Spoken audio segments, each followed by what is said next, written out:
अस्सलाम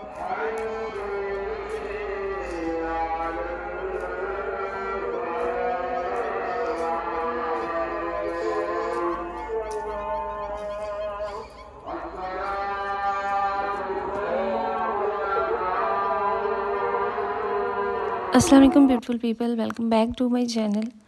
एक जो सबसे ज़्यादा चीज़ हम लोग मिस करते हैं ना, वो होती है फ़जर की अज़ान। क्योंकि फ़जर की अज़ान के वक्त बिल्कुल खामोशी होती है और इतनी क्लियर आवाज़ आ रही होती है और ऐसे लग रहा होता है कि ये है ही सिर्फ हमारे लिए। ये हमें कहा जा रहा है कि नींद से नमाज बेहतर है और उठो नमाज पढ़ो। अच्छा, मैं क्या सोच रही थी कि मुझे लगता है बहुत सी लेडीज़ का पाकिस्तान से बाहर जाके दिल नहीं लगता। मैंने अपनी लाइफ में भी ऐसे ही ख़वातीन को देखा है जो कि पाकिस्तान से बाहर तो खुशी खुशी चली जाती हैं, लेकिन उनका वहाँ पे जाके दिल नहीं लगता। और उसमें से जो मेन रीज़न है ना, जो मेन वजह है, वो है यहाँ पे इतनी ज़्यादा सहूलतें। मतलब ये कि एक तो आपको अपने घर के अपने ही काम जो है ना, वो आपको सिर्फ बेसिक चीज़ें आपको करना पड़ती हैं, जिनमें से आप कह लें कुकिंग आप कह लें, और बाकी आपके हेल्पर्स होते हैं आपके आस पास, तो वो सारी आपकी हेल्प कर रहे होते हैं। आवाज़ मेरी ऐसी सिर्फ इसीलिए है कि जो अभी आपने अज़ान की सुनी है ना आवाज़, तो मैं बस उसी टाइम पे बैठी वॉइस ओवर कर रही हूँ। अभी 6 भी नहीं बजे, फजर का टाइम, अभी मैं सो के उठी हूँ, तो शायद इसलिए मेरी आवाज़ जो है ना वो क्लियर नहीं आ रही। और अच्छा, ये वाला जो पानी है ना ड्रिंक, मैं आपको इसके बारे में बताऊँ, ये मेरी सिस्टर की जो मदर इन लॉ है ना, बेबी के बाद उसके लिए वो ये बनाती हैं। इसमें है दालचीनी और मोटी इलायची है मेरे ख्याल से, और तीसरी चीज़ का मुझे नहीं पता, शायद यही 2 चीज़ें हैं इसके अंदर।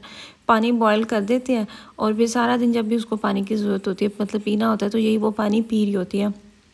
तो मैंने भी 2 दफ़ा इसको, ज़्यादा तो नहीं लेकिन 2 दफ़ा खाली पेट जो मैं लेमन पानी पीती हूँ, मैंने इसी को गर्म करके इसके अंदर लेमन निचोड़ के पिया। लेकिन मुझे नहीं आइडिया किस चीज़ से कोई फ़र्क पड़ता है। फ़र्क खैर क्या पड़नी होती है, इस तरह के जो ड्रिंक्स होते हैं ना, वो आपका सिर्फ जो आपका हज़म करने वाला सिस्टम होता है ना, वो सारा प्रोसेस उसको थोड़ा सा वो बूस्ट अप कर देते हैं।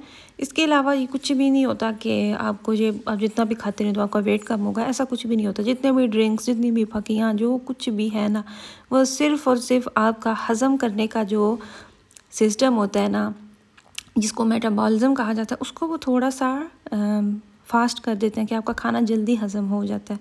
लेकिन इसका जायका भी इतना बुरा नहीं था। आपसे मैंने पूछना था कि आप में से किसी ने क्या ये वाला ड्रिंक यूज़ किया है? अगर किया हो तो मैं सोच रही थी कि जो खाली लेमन पानी पीती हूँ, मेरी यही बंदा बॉयल करके तो बंदा यही पी ले, अगर कोई इसका हो फ़ायदा हो। क्योंकि लेमन पानी में मुझे तो बड़ा पक्का यकीन है, वो एक लंबे अरसे के बाद, कुछ सालों के बाद आपको उसके फ़र्क महसूस होते हैं। उसका जो सबसे ज़्यादा फ़र्क मुझे फ़ील होता है ना, वो होता है कि आपको फ़्लू नहीं लगता। मुझे अल्हम्दुलिल्लाह पाकिस्तान इतनी शदीद ठंड थी, मैं जब से आई हूँ मुझे कोई फ़्लू नहीं लगा, मेरी कोई तबीयत नहीं ख़राब हुई, अल्लाह के हुक्म से ही होता है। खैर बाकी मुझे ये भी लगता है कि आपका वो जो अंदरूनी सिस्टम होता है ना, वो क्लियर रहता है। अच्छा, बात हो रही थी कि पाकिस्तानी लेडीज़ का दिल क्यों नहीं लगता बाहर जाके। उनमें से एक तो वजह ये है, आप पे वहाँ पे जाके सारी ज़िम्मेदारियाँ एकदम से पड़ जाती हैं, और फिर कुछ लोग जो है वो नहीं, घबरा भी जाते हैं, स्पेशली जब बच्चे होते हैं ना छोटे। खामन काम पे जा रहे हैं, कहने को तो औरत फारिग होती है, लेकिन वो बिल्कुल भी फारिग नहीं होती। जो बच्चों को सिर्फ स्कूल से लेने और छोड़ने की ड्यूटी होती है ना, यकीन करें वो सबसे हैवी होती है। घर के काम फिर फिक्स टाइम पे आपने पहुंचना होता है। यहाँ पे तो गाड़ियाँ घर से बच्चे लेके जा रही हैं और छोड़ने भी आ रही हैं, ये बड़ा मुश्किल होता है। और उसके अलावा आए दिन कहीं पे जा रहे हैं, मेहमान नवाजियाँ करवा रहे हैं, आज वहाँ पे जा रहे हैं, रौनक होती है, मेला होती है, तो ये वजह मुझे लगता है कि होती है दिल ना लगने की। बच्चे हो जाते हैं, फिर जिम्मेदारियों में बंदा पड़ जाता है और फिर दिल लग ही जाता है, भलों भलों का दिल लग जाता है, इसके सिवा कोई ऑप्शन भी तो नहीं होता।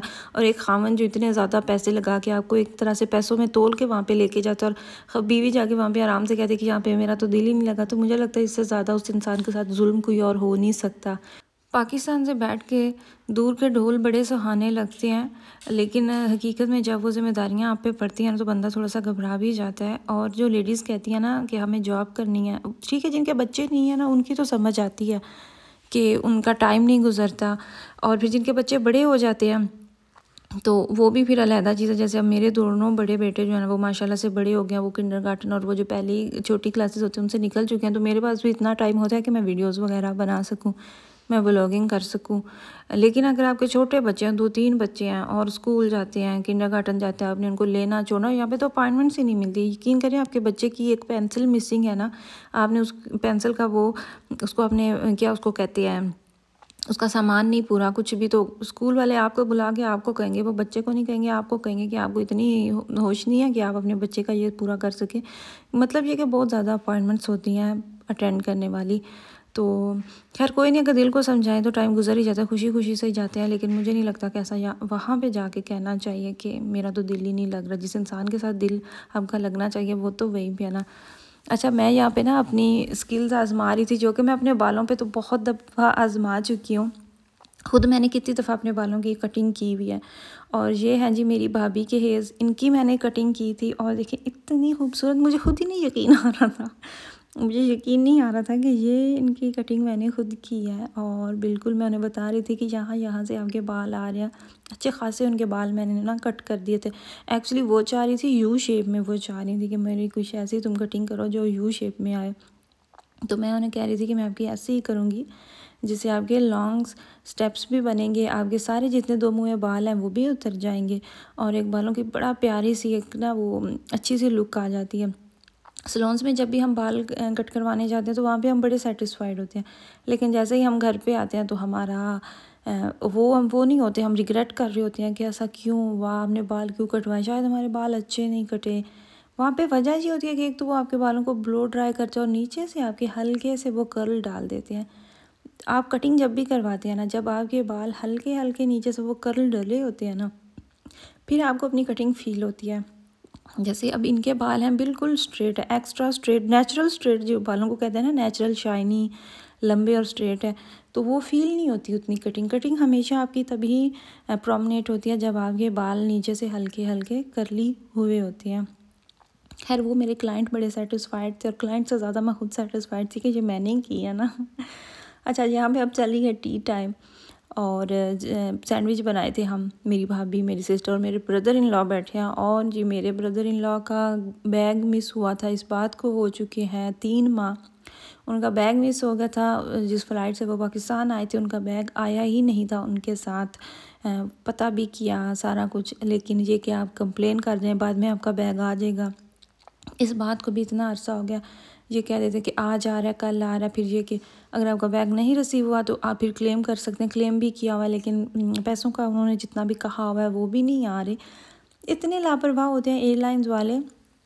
दुख भी होता है, उनकी इतनी ज़्यादा, उनकी बेबी की इतनी ज़्यादा चीज़ें थी, उन्होंने वो रखी हुई थी, शॉपिंग की भी थी, अभी तब तो उनका बेबी आया हुआ भी नहीं था और भी फैमिली के लिए काफ़ी कुछ था। तो दुख तो होता है चाहे वो जितने भी पैसे दे दें, लेकिन वो जो चीज़ें खो जाने का जो दुख है ना, वो तो अलग है। लेकिन अब जब हम जा रहे हैं तो सेम उसी दिन ये भी फिर जाकर उनसे बात करेंगे इस्लामाबाद एयरपोर्ट पे कि बैग का क्या बना है।